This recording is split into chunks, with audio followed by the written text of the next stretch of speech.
confirm we are live, which I think we are. Good.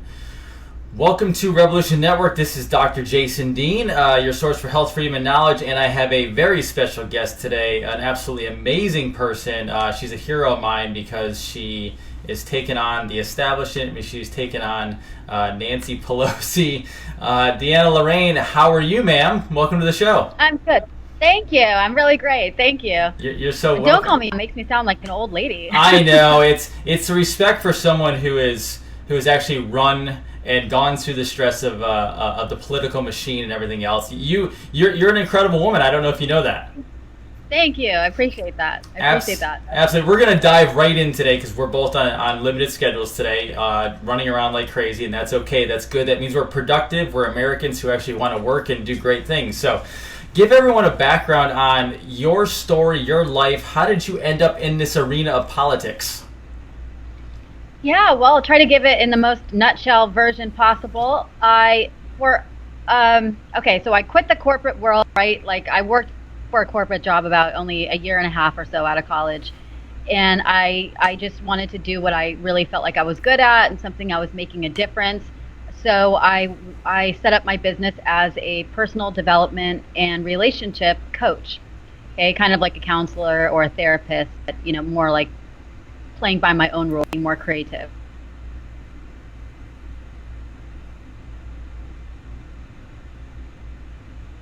Coach working with individuals and couples on their personal development goals, their confidence, communication skills, relationship skills, business skills, and health, overall wellness. And so for a while, I had actually developed a YouTube channel. I would go on the news, and so I had a great reputation as a coach and a leader in that arena. But something really started troubling me after a while, and I started getting very frustrated with the state of our country. And under Obama's leadership, I just started getting really, really frustrated with it. It just seemed like it was just, it was getting destroyed, and the America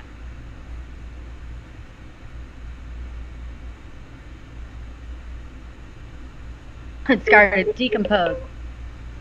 Yeah, I'm gonna interrupt really quick, and just so everyone knows, if there is pauses in the video, every time DeAnna goes on and does an interview, she has had network connections, and she does believe that something is going on her end from a. I'm not going to go conspiratorial, but something is definitely happening with the connection, and she only has it when it's interviews. So we will do our best. She will continue on as if nothing's going on. No, don't worry, and I'll edit afterwards if we have to. But just continue on, and we'll get as much information as we can.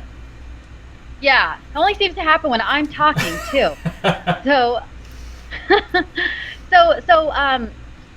then I started also realizing I started researching. And it led me down the rabbit hole of understanding Marxism and understanding feminism and progressivism. And I really started connecting the dots, and I realized that the reasons why I was so frustrated with our country had to do with an overall agenda of Marxism. And I could trace it back to that. And everything seemed to be going according to this agenda. And I realized that feminism and socialism, liberalism, they're all just, different types of groups underneath the umbrella of Marxism. And I realized that was also the reason why our relationships were falling apart. And there was a breakdown of the family unit, and it was getting so difficult for people to even get married or have a family. In my generation, I'm in the millennial generation. It seemed like our country, our culture, our values were so broken. So I wrote a book. The book is called Making Love Great Again, and it's about how liberal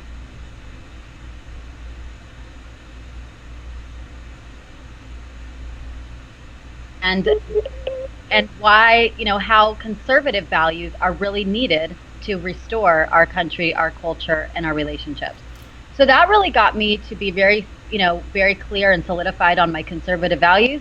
And this book I published in 2018, and it really launched me into the political spectrum because the book is a very political book.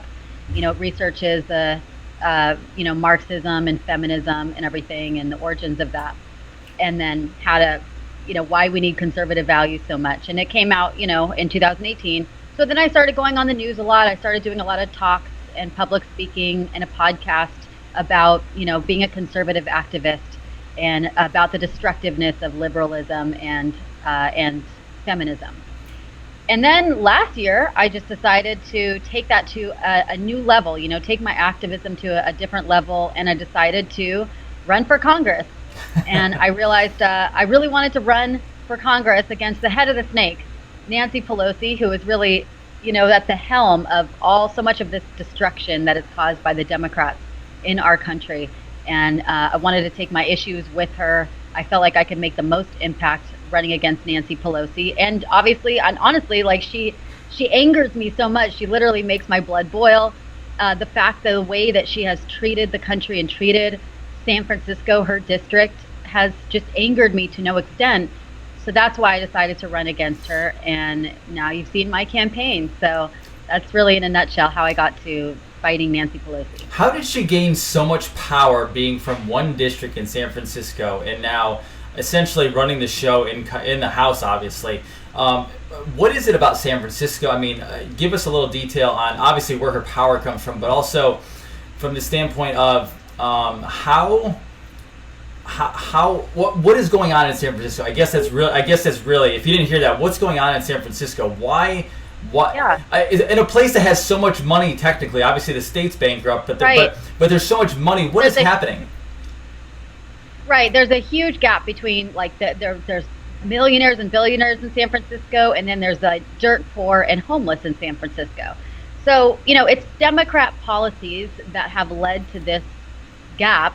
And right now, it's seen a huge change even in the last 10 years from when I was going there a lot as a kid growing up.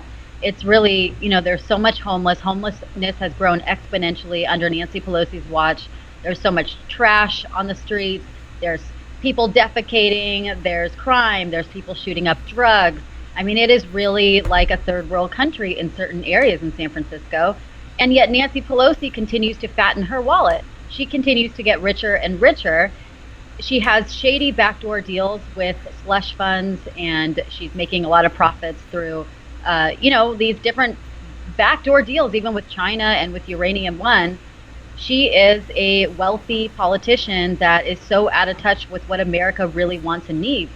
But yet she's a champion for illegal immigrants, and people that are not citizens of America.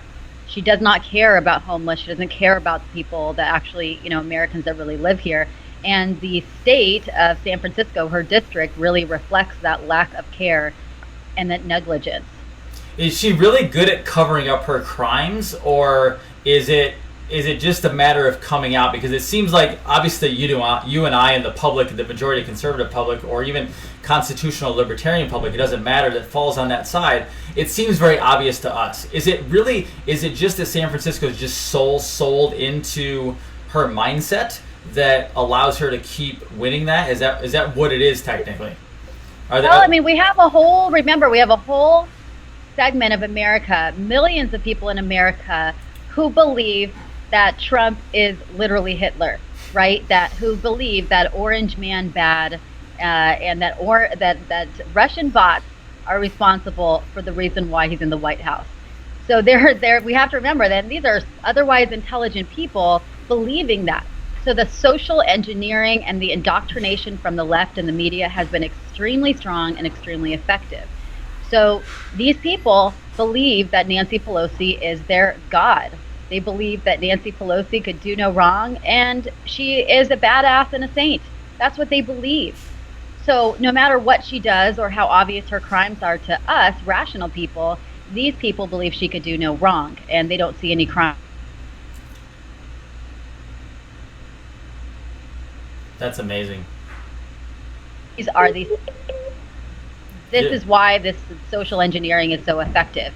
And that's why it was so difficult for me to speak common sense and truth to the residents of San Francisco to try to earn their vote, because a big part of San Francisco is very indoctrinated and very much on Team Nancy. Wow. Give me some background. Give me some background for the viewers especially, because the viewers obviously are just looking at good, wholesome, traditional values, and that you should run, you should go to Congress, you should do it very simply. It is what it is. Like it should be very straightforward because we're all common sense people. What is it like? What is it like behind the doors of really running for Congress, whether it's the House or Senate, and what do you have to deal with because you've been through it? Actually, I'm getting my book published right now. My book will be ready by July 1st, and it is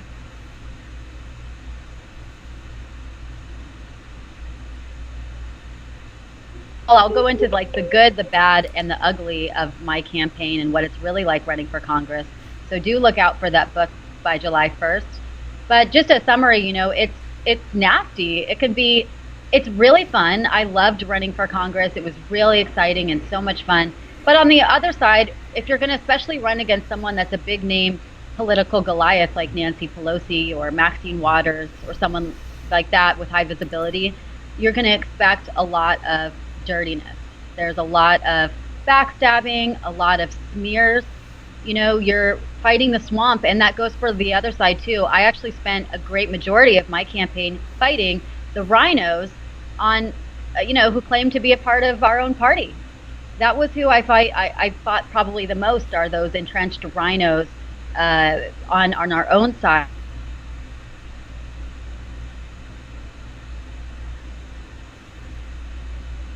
The left. You're good. On me. Yeah. You're okay. Keep going if you need to. Yeah, lots of dirty smears and lots of dirty tactics. A lot of sabotage, a lot of gossip, a lot of backstabbing, and you really have to be a strong person, or you gain a lot of strength going through that process.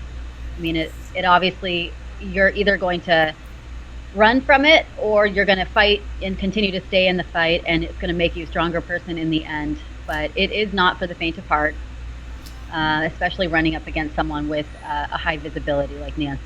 How is everybody out there in, say, San Francisco right now? I know you're not there right now, but how is it in San Francisco right now with everything under the pandemic? Because I know LA County is a complete mess right now. Is it like that across the board in California? Like, give us a snapshot of both, obviously San Francisco, but as well as the rest of the state.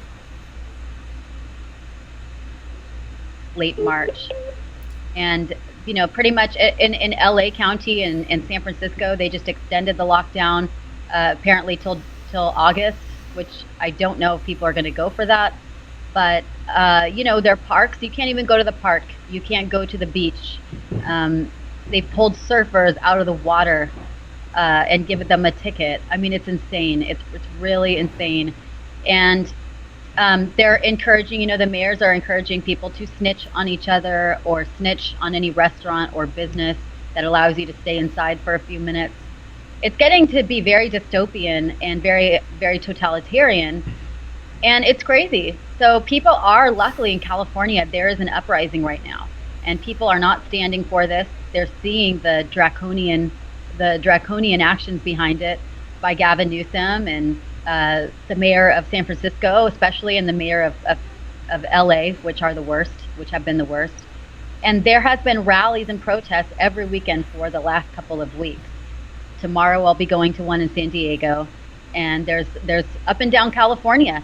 People are getting angrier and angrier by the week, and I see that as a good sign. People don't want this, and they believe that we should start trusting our fellow Americans, as we have done for hundreds of years, that they will follow common sense, that they will follow the precautions that have been drilled into our heads every day for the last 3 months. And if you're sick, you stay home. If you're perfectly healthy, you're allowed to live your life.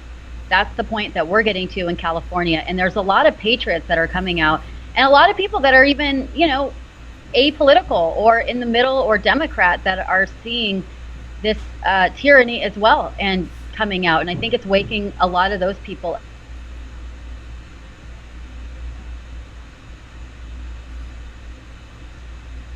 Red. Beautiful. I love it. Now, as we wind down, just a couple more things. What do you see, or how do you see San Francisco and California over the next year to 5 years as we hopefully flip this thing back over? I'm usually an eternal optimist, and that's why I decided to run, right? You've got to be an optimist to run, especially against someone like Nancy Pelosi and in a district like San Francisco. I truly believe that it's possible. However, I have to say, based on the trends in the last 6 months, is with the local election that happened just in November, San Francisco voted for overwhelmingly and elected their new attorney general, who is an open radical communist, and he is he's very radical in his views. One of his winning campaign promises was that he was going to decriminalize what he calls quality of life crimes. So, defecating on the streets and stealing anything under than $1,000, no crime, homelessness. I mean, there would be no crime for things like trash, drugs, things like that. And his parents were actually in a domestic terrorist organization called the Weather Underground, yep, who end up being in prison for years for murdering cops. This is the new attorney general that started this year that San Francisco voted for. And I lost my campaign. My election was in March, my primary, and I lost to a radical socialist, Shahid Buttar, who is endorsed by Bernie Sanders, very radical. He believes that Nancy Pelosi is not radically socialist and not left enough. So those are the only two options now on the ballot going into the November election in November. It's Nancy Pelosi or Shahid Buttar, the radical socialist. I mean, pick your poison. That's it. And he won overwhelmingly too. So that should tell you. I mean, that tells me that San Francisco is really going far to the left. I was hoping that they would wake up and get a little more common sense knocked into them based on the actions of the left this past year. Have they just been so radical and so ridiculous? But it sounds like it's actually somehow effective, and they're actually getting further to the left. Wow. Pretty scary, actually. What does your future influence look like on the politics in that area, and what do you plan on doing? To be honest with you, at this point, because I need to learn from every experience, and based on those elections, the local election and the general, who they voted for, which is radical socialism, to me it seems like more of a futile effort at this point. And I would like to go to, if I run for office again, I want to go to a district that is more winnable. That really that the trends seem like they're leaning more to the right, and it seems like that it's really possible for a lot of people to vote for a Republican this time. And it may be in a different district in California. It may be, I've been asked from a lot of people, come to Florida. There's a lot of winnable districts in Florida. So it's, I'm thinking about it. I'm definitely thinking about it. Nothing is off the table, but we have to learn from things too. And if something just seems like it's trending after trending going to the left, it might be better to go to a district where it's really, really more winnable. I fully understand it, DeAnna. I actually have people messaging me all the time saying, you need to run. And I probably could run and I probably could win knowing how the game works. I said, but one, I think entrepreneurs and I think business people have a tremendous influence. We have social media channels like this. I have a network that actually influences people. And at the end of the day, I think I can influence that way without putting all my family at risk in the chaos in the game that is politics sometimes. And so I respect everyone who runs, and obviously we push people like you who have common sense and logic on your side. We will absolutely do that, but I can definitely understand that it's a messy game, and I know some of the things you went through. I researched some of that stuff, and I applaud you for being not only a patriot but a warrior for just actually going through that and dealing with it. So really well done there. I know you have to get to it. Staying in the front lines of the fight. I mean, I'm not going anywhere. What kind of form that entails, isn't quite defined just yet. But as you can see, I'm very active on social media, yes, and I'm very active on the front lines of the fight. I'm just getting started. I'm continuing to call out and fight Nancy Pelosi and the left every single day, as you see, through articles, through my news, my webcast, my podcast, and my social media, and on the interview. So I'm fighting, and I will do my damnedest to get President Trump reelected this year, and other good, strong patriot candidates elected too in this election cycle. I love it. Before we go, because I know you got to head to another call, another meeting, how can everybody here support you? How can they get behind you? How can they be aware of you? Let us know where they can find you everywhere. Yeah, definitely. Please go to my Twitter because I'm very active on that every day. That is DeAnna for Congress with the number 4, DeAnna for Congress. Join there, and then from there, you know, you would want to, there's links to subscribe to my podcast on YouTube, DeAnna Lorraine, or on iTunes, the audio version of that. So subscribe to my podcast. I do it every Tuesday, Wednesday, and Thursday from 12.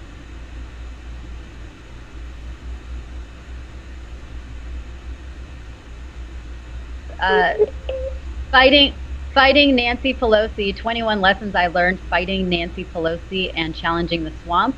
And that's, you know, that again, news about that will be disseminated on my Twitter and on my podcast, but it will be out no later than July 1st. Awesome. You rock. I really appreciate your time today. Keep doing what you're doing. You're amazing. And people, I mean, even people who are commenting right now, they love you. They're behind you. They understand. People are waking up, DeAnna. People, it took this crazy event for people to wake up, but it is happening. So much appreciation to you. I thank you for being on the show today.